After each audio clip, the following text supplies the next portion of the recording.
रत्नागिरीतील खेड तालुक्यात ठाकरेंच्या शिवसेनेचे आमदार भास्कर जाधव यांनी अयोध्येतील राम मंदिरातील कथित चोरी प्रकरणावरून रामरक्षा आंदोलन केले. त्यावेळी बोलताना त्यांनी भाजपवर जोरदार हल्लाबोल चढवलाय. पाहूया. प्रभू रामचंद्र श्रीदेव बजरंग बली यांना नमन करतो. छत्रपती शिवराय केंद्रीय सम्राट शिवसेना प्रमुख माननीय बाळासाहेब ठाकरे यांना अभिवादन करतो. महाआरतीच्या निमित्तानं आज ज्यांनी आपल्याला सगळा विषय पुराशिवाय सांगितलेला आहे आणि ज्यांना आपण पुन्हा एकदा निवडून दिलं आणि जिल्हा परिषदेमध्ये पाठवलं ते आपल्या सर्वांचे लोकप्रतिनिधी आणि जिल्हा प्रमुख विक्रांत जाधव, आपल्या गावचे अध्यक्ष दीपक साळवी, माझे ज्येष्ठ मार्गदर्शक मुळे भाऊ, माजी सभापती मुळे वहिनी, आमच्या महिला आघाडीच्या प्रमुख सिद्धिताई सुर्वे, या विभागाचे विभाग प्रमुख अतुल लांजेकर, श्रीयुत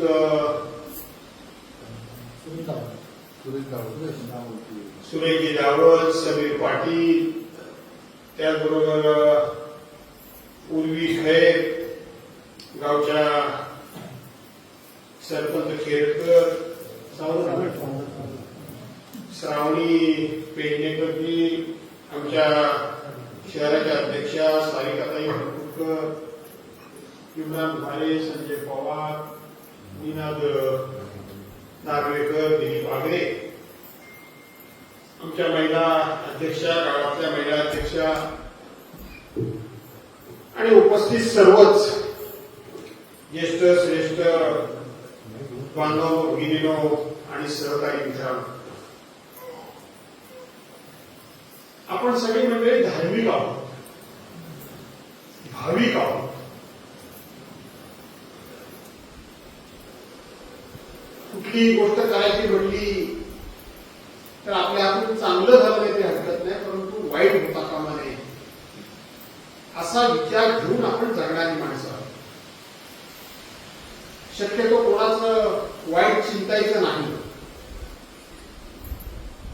भले त्याचं चांगलं चिंतलं नाही, त्याचं चांगलं व्हावं हा विचार मनात आला नाही पण तरी चालेल, परंतु त्याचा वाईट व्हावं अशा पद्धतीचा विचार आपल्या मनामध्ये येता कामा नये.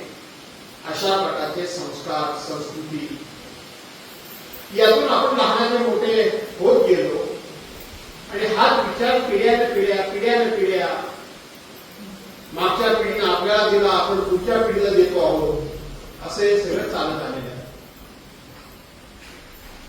कुठलंही वाईट कृत्य करायचं म्हटलं तर बाकी आपण कदाचित माणसाला घाबरत नसू, आजूबाजूच्या समाजातल्या लोकांना आपण घाबरत नसू, गावातल्या नसू, तालुक्यातल्या नसू, पण एका ठिकाणी मात्र आपण नक्की थोडंसं घाबरतो. कुठलीही वाईट गोष्ट, कोणाला वाईट बोलायचं असेल, कोणाची चोरी करायची असेल, कुठल्या बाया बापड्याला त्या ठिकाणी मारायचं असेल, कुठल्या महिलेची, कुठल्या तरुणीची चेष्टा मस्करी करायची असेल, तर आपण देवाच्या ठिकाणी थोडंसं घाबरतो. त्या देवाच्या दरबारामध्ये कोणती चुकीची गोष्ट होताच कामा नये, पण देवाच्या दरबाराच्या बाहेर सुद्धा मी जे काय वाईट करतोय ते कोण नाहीतरी देव बघत असेल अशा प्रकारची भीती आपल्या सर्वांच्या मनामध्ये असते. मी जे काय करतोय ते देव बघतोय. आपल्याला एखाद्याला त्रास दिल्यानंतर सुद्धा आपण कधी कधी म्हणतो, दे किती त्रास देतोय तू, दे. काय नाही तो देव बघतोय, तू काय करतोय तो घेईल बघून वेळ आली. म्हणजे या सगळ्यामधलं अंतिम सत्य काय आहे तर अंतिम सत्य हा देव आहे. देव आहे आणि आपण हे मानतो. आणि म्हणून आज आपण एकत्र जे झालो आहोत ते हे अंतिम सत्याला सुद्धा लोक न घाबरणारे लोक घाबरायचे असं ठरवले दिसते लोकांनी. सत्याच्यावर आम्ही सत्तेनं मात करू. म्हणजे आज देशाची सत्ता आमच्या हातामध्ये आहे, त्यामुळं आम्ही सत्याला भारी पडू, जे सत्य आहे ते आम्ही दडपून टाकू, ते गाडून टाकू, ते आमचं काहीही बिघडवू शकत नाही, अशा प्रकारचा एक गहन घमेल, त्याचबरोबर गर्व आणि अहंकार सध्याच्या राज्यकर्त्यांच्या मनामध्ये निर्माण झालेला आहे. मला माहित आहे की एक जण काशीवडीचा हजरत म्हणून मगाशी अशोकदादा बोलले आहेत ना, त्यांचा मी स्वतः सत्कार करणार आहे. काशीवडी करायचा ना. याचा अर्थ असा आहे की 90च्या दशकातली बरीचशी मंडळी या ठिकाणी उपस्थित आहेत. तुम्ही 90च्या दशकातले आहात, तुम्ही जाता 90च्या दशकामधले आहेत. ते कारसेवक आहेत, ते घरातून पळून गेले होते, सर्वांनी तुम्ही गेले, अजून त्यांना सोडायला गेले तो की नाही. बाबा जावे सुखरूप येर बाबा देवा तुला सरांना सही सलामत आणून दिले बाबा. किती दिवसांनी परत आलात, किती दिवसांनी आलात, जागेवर गेला होता नव्हता. आणि म्हणून जे काय घरातून गेले असतील तेव्हा आतासारखे मोबाईल वगैरे नव्हते, आतासारखे मोबाईल वगैरे नव्हते. संध्याकाळी देवळा वेळा तुम्ही पडवीला कोणाच्या घरात बसल्यानंतर पोहोचलाय काय कोणाला माहिती, बरं पोहोचला आहे तर पोहोचला आहे, बातमी आली पोहोचण्याची, येतोय का नाही कोणाला माहिती. इतक्या वाईट परिस्थितीतून त्यावेळेला लोकांनी हे अयोध्येचं राम मंदिर उभं राहावं याकरता म्हणून आपलं योगदान दिलेलं आहे. जे प्रत्यक्षपणे कारसेवा याचा अर्थ देवाच्या सेवेला गेले होते आणि जे प्रत्यक्षपणे जाऊ शकले नाही त्यांनी आपल्या घरामध्ये असलेलं खिळूक पिळूक, आपल्या पोराबाळाचं लग्न मागायला हरकत नाही, पोराची शाळेची फी मागायची राहिली हरकत नाही, पोराला वही पुस्तक घेता आलं नाही तरी हरकत नाही, घराची 4 कौलं फुटले ती बदलायला म्हणून ते पैसे नसले तरी चालेल, पण मला प्रत्यक्षपणे प्रभू रामचंद्राच्या मंदिरामध्ये जाता येत नाही, देवाची सेवा करता येत नाही, आणि म्हणून माझा काय ना काहीतरी देवाच्या सेवेला हातभार लागावा, देवाच्या देवळाला हातभार लागावा म्हणून तुम्ही आम्ही आपल्या ऐकतीप्रमाणे खिडूक दिलेले आहे. तुम्हाला आठवत नसेल परंतु तुम्ही सुद्धा तुमचा गाव एकत्र बसला असेल आणि सगळा गाव म्हणून आपण अमुके वर्गणी गोळा करू आणि ती आपण राम मंदिराला देऊ दिली असा तुम्ही नक्की दिली असं का नाही, त्याची पावती आहे काय तुमच्याकडे? पावती नाही. सुरुवात इथपासून आहे, इथपासून आहे, पावती नाही. विश्वास, पावती गरजच नाही ना तुम्हाला. जाते कुठं माझं, मी देतोय जी काही वर्गणी देतोय, मी काही दान देतोय ते माझ्या प्रभू रामचंद्राच्या त्या मंदिराकरता जाणार आहे. ही भावना होती, ही भावना होती. त्यानंतर तुम्हाला आठवत असेल की सत्यनारायणाच्या पूजा झाल्या, तुमच्याकडे पण झाली असेल पूजा, नक्की झाली असेल. दादाला आठवतंय नाव काय तुमचं? त्यांना आठवतंय ती पूजा झाली की सत्यनारायणाची पूजा असायची बाहेर करून पौर्णमी आता सांगतो. आणि मग त्यातला कोणतरी एखादा सोने नाणे मोने काने चितळे फडके दत्ते दोषी फक्त मुळे नाही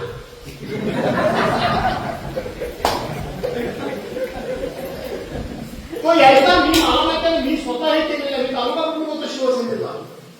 तो यायचा आणि 100 वाट्या देऊन जायचा. 100 वाट्या तुला पण माहित झालं प्रसादाच्या 100 वाट्या देऊन जायचा बरोबर. आणि 100 वाट्या देणार मी जाऊन लांब कोपऱ्यात उभा राहणार आणि तिथून त्या वाट्या संपत आल्या की हळूच पुन्हा येणार, 100 वाट्या येणार, पुन्हा गायब. असं करून करून त्या नेमक्या 100 वाट्या त्या किती संपल्या आणि किती उरल्या हे शेवटी हिशेब घ्यायला हे लोक यायचे.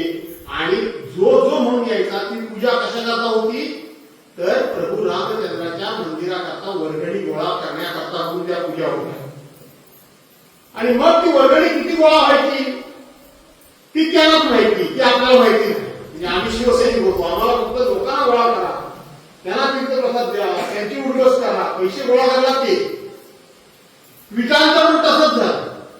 घरपट एक वीट म्हणजे माझी परिस्थिती एक ट्रकभर द्यायची विटा होती परिस्थिती. कोणाकडे ट्रकभर त्यांनी घेतल्या नाही, घेतल्या काय घरपट एक वीट. कुणी नाही दिली हो वीट.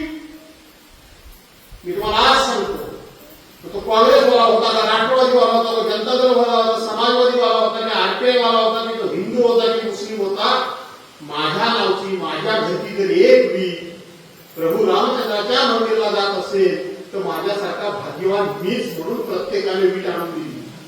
त्याचं पूजन काय ते कौतुक काय विचारू नका त्या काळामध्ये. काय आमच्या ह्यांना माहिती असेल, आमचे काय सुधाकर भाऊ पिवळकर आणि ह्यांना माहिती असेल तेवढं एक मिनिट जाते जाऊ द्या लोकांना, एक काय चार नको, एकच पाहिजे ती घेऊन जायची. आपल्याला वाटायचं एक ब्रीड घेताय म्हणजे तेवढा मोठा त्याग करताय, तसं काही नव्हतं. किती विटा आल्या? 1000. म्हणजे 1000 घरापर्यंत आपला विषय गेला. प्रभू रामचंद्राच्या मंदिराला बीड केल्याकरता 1000 लोकांनी आपलं योगदान दिलं. म्हणजे 1000 लोक प्रभू रामचंद्राचं मंदिर उभं करण्याच्या मागे उभे राहिले, असा तो हिशेब होता. 300 वाट्या संपल्या कसा त्याच्या. 300 लोक पूजेला इथं आले. 1000 अधिक 300 1300 झाले. त्याच्यानंतर राम खिचडी, राम नावाची खिचडी गोळा केली. काय काढला होता फतवा? घरपण धान्य द्या. काढलं होतं की नाही? किती द्या असं नाही, देव तुम्हाला काय बुद्धी देईल ती द्या. आता देवाला द्यायचं म्हणजे चिमण वर देतो काय, कसावर तरी देतो ना. त्यावेळेला मापटं होतं, टिपरी होती, शेर होता. आता सगळं किलो. शेरभर तरी धान्य प्रत्येकाने दिलं असेल की नाही मला सांगा तुम्ही. म्हणजे रामाची खिचडी करायची आहे. कुणी खाल्ला खिचडी? कुठे गेलं ते धान्य? कुठे गेलेले विटा? कुठे गेलेले पैसे? हे आज गेले कित्येक वर्षे असं सगळं चाललेलं आहे. आणि आता तर त्याला कळत झाला, प्रभू रामचंद्राचं मंदिर उभं राहिल्यानंतर जे करोडो रुपये चोरीस गेले ते कोणी चोरले माहितीये? ते सामान्यातल्या सामान्य माणसानं चोरले नाही. तिथं असणारी जी कमिटी आहे, ती कमिटी देशाचे पंतप्रधान नरेंद्र मोदी यांनी यांच्या ऑफिसमधून नेमलेली कमिटी आहे. ती काय कमिटी कोणाच्या आयडिया द्यायची नाही. ती कमिटी कोणती तिथे गेला, आमच्या खरेकोंडामध्ये आला आणि तिथे दोघेजण गेले, 7 जण याला आपल्या कारसेला तसे दोघेजण कमिटीमध्ये घ्या. दिलीप साळवेला अध्यक्ष करा, असं तिथं अध्यक्ष करा, असं काय आहे काय तिथं. त्यांचे लोक त्यांनी ह्या चोऱ्या केल्या. या चोऱ्या एवढ्या मोठ्या आहेत, की ह्या करोडो रुपयाच्या चोऱ्या आहेत. मी जास्त वेळ आकडा येऊन सांगत नाही, पण आज सकाळी तळीवर सांगितलं की त्यावेळेला प्रत्यक्षपणे कैलासवासी गिरीश बापट हे पुण्याचे खासदार होते, भाजपचे. आयुष्यभर त्यांनी भाजप होते, ते बिचारे वारले. त्यांच्याबरोबर काम करणाऱ्या माणसानं सांगितलं की गिरीश बापट आणि आम्ही 1 कोटी रुपये गोळा करून दिलेले. मी माझ्या अकाउंटमध्ये त्यांनी 1 लाख रुपये दिले. त्या पुण्यामध्ये शिंदी समाज आहे, त्यांनी 200 किलो चांदी दिली. किती दिली? 200 किलो चांदी दिली. 100 खेपा घातलेल्या, पण आम्हाला त्याची पावती मिळाली नाही. एक लक्ष्मण सिंग नावांचे माजी गृहसचिव, त्या माजी गृहसचिवांनी सांगितलं, गृहसचिव म्हणजे गृहमंत्र्याच्या देवता माणूस, त्यांनी सांगितलं मी एवढा मोठा तांब्याचा पत्रा तयार केला आणि त्याच्यावर प्रभू रामचंद्राबद्दलचं जे काही चांगलं होतं ते सगळं मी लिहिलं आणि घरातलं सोनं काय जेवढं होतं बायका मुलांचं ते सगळं गोळा केलं, ते गाळलं आणि त्या पत्र्याला सोन्याचा मुलामा दिला. देशाचा गृहसचिव म्हणजे केवढा मोठा माणूस, सोन्याचा मुलामा दिला. आणि मग तो मी पत्रा ह्यांच्याकडे दिला. त्या चंपतरायाकडे चंपी चंपा त्या चंपतरायाकडे दिला आणि त्यांच्याकडे 2 वर्ष खेपा घातल्या की मला पोच द्या, मी दिलेल्या एवढ्या बाणाची मला पोच द्या, माझ्या पुढच्या पिढीला हे दाखवायला राहील.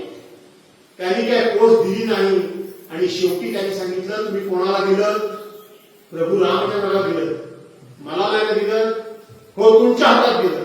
मग मी म्हणले प्रभू रामचंद्राकडे पाठवलंय, जा तिकडे प्रभू रामचंद्राकडे मागा पावती. जा म्हणजे प्रभू रामचंद्राकडे जा मागा पावती मागा. हे मूळ मंदिर 800 कोटी रुपयामध्ये होणार होतं.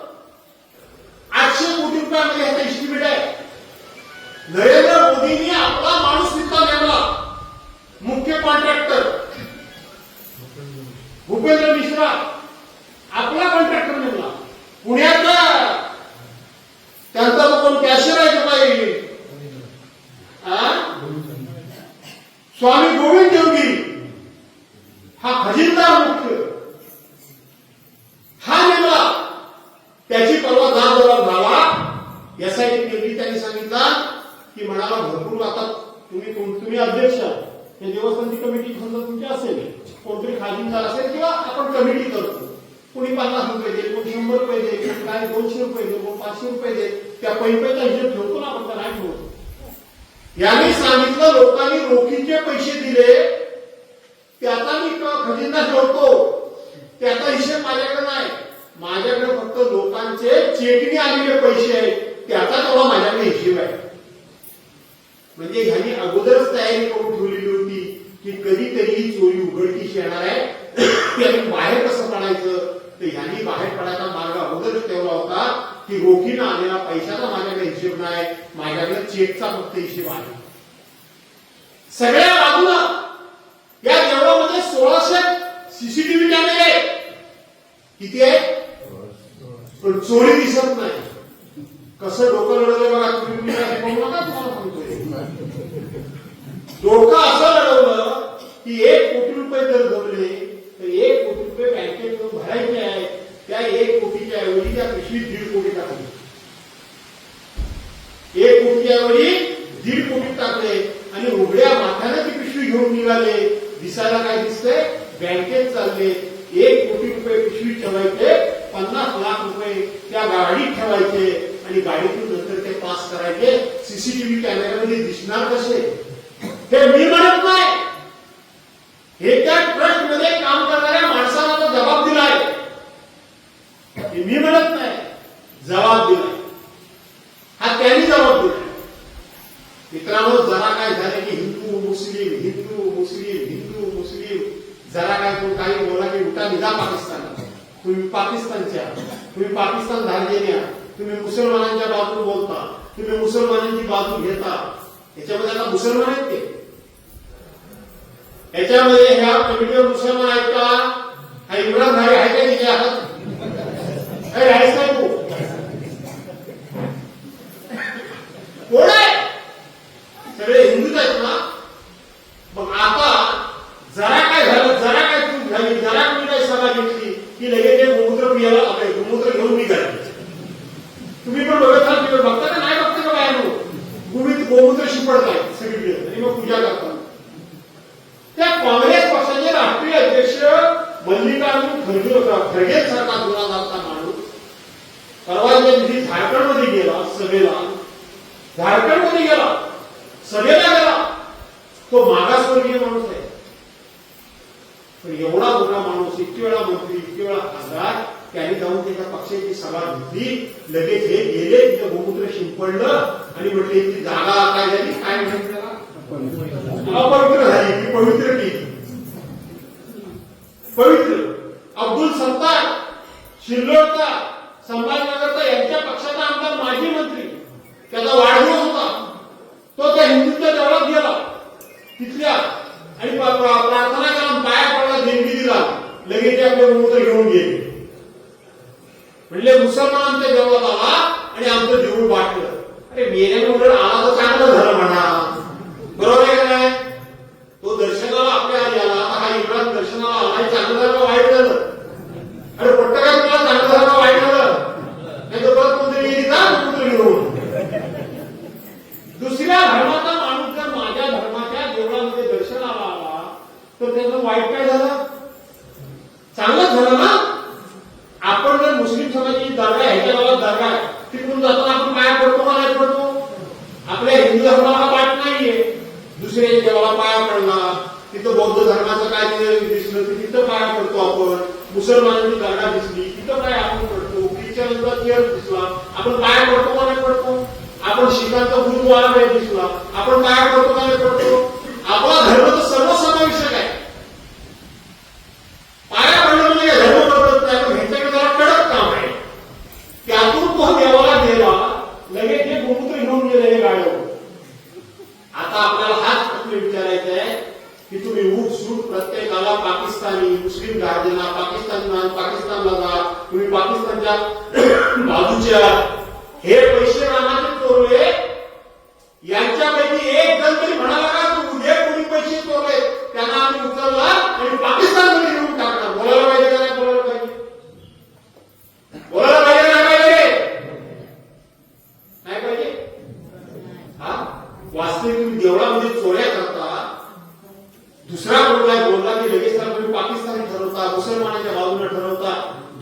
2019 साली माणूस बोले आवाज कमी आहे माझा